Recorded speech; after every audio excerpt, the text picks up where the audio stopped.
Even standing here just about 200 yards away, you can still really feel the heat. What started as what the water authority says was a leaky pipe has now turned into this. You could not have asked for a better day for the Boilermaker. Because just moments ago, I'm going to step out of the way so you guys can get a better idea of what we're seeing here.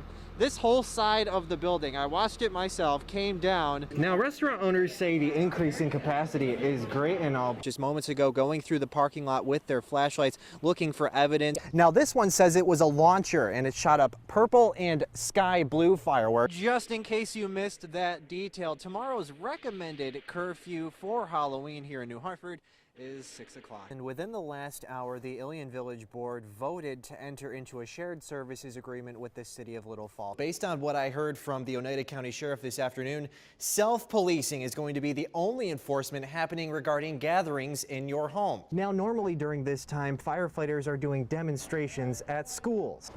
But unfortunately, this year, due to COVID, that's not exactly possible. It's not the social distancing or the extra cleaning that seems to be the new challenges for people when they come into a gym. It's the mask. It's not raining here in the city of Utica, but their parks are now back open. Good evening, everyone. I'm Brent Kearney, and how could you not be happy on a day like today? An Oneida man has died following a snowmobile crash in Oswego County last night. Mayor Robert Palmieri announced yesterday the city is setting up green teams. The teams will be in charge of cleaning up and maintaining the city's parks. Representatives with the 911 center say this is all because of a water main break that happened in the town. SpaceX launched another set of Starlink satellites into space this morning. Areas across New York State, including right here in the Mohawk Valley, are expected to get freezing rain. The investigation into 2 homicides that took place in 2 counties yesterday continues.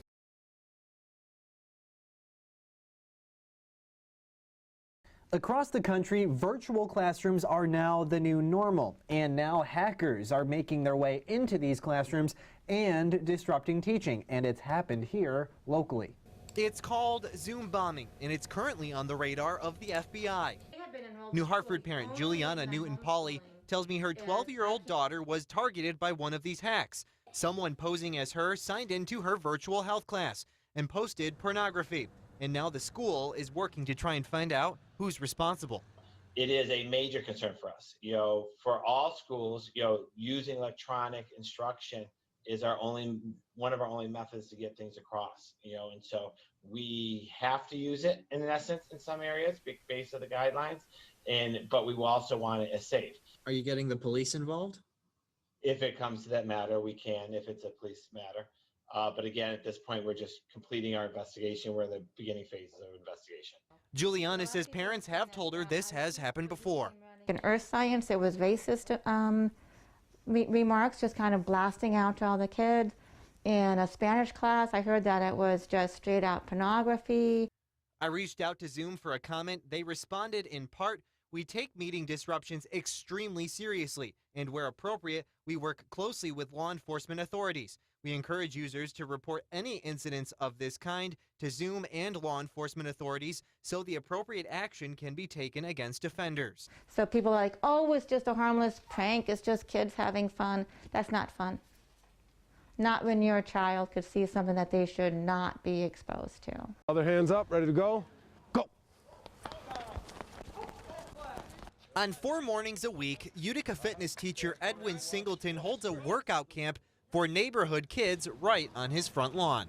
I do it every summer, for July and August for any kid that's interested, but this year specifically we started back in April. Just being quarantined, the kids, got to get out. They had to get exercise. They were stuck in the house, and this was a safe, easy way to do it. Started with just a few kids so that we could stay separated, and as the governor kind of opened up each phase, we added more kids. Every day there's a new routine. We usually will do dynamic stretching, some sort of core work, sit-ups, push-ups, things like that. We go through the speed ladder for foot agility and quickness. Let's go 2 times through single step, 2 times through double step.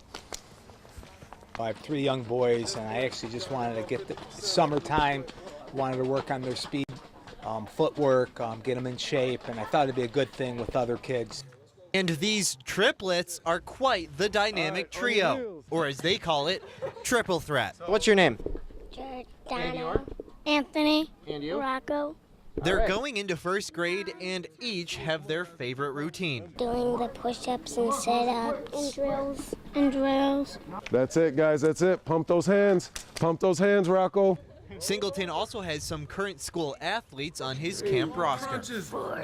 It's important because when we get back into the season, if you're not in shape, it could be really hard to do the workouts and stuff. So it just helps stay in shape and work on our footwork and stuff like that. And as heat moves into the area, Singleton says not one of the kids are complaining.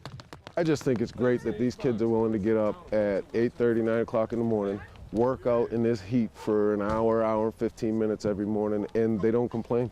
They don't have to be here, they don't have to do it, but they get up every day and they do it.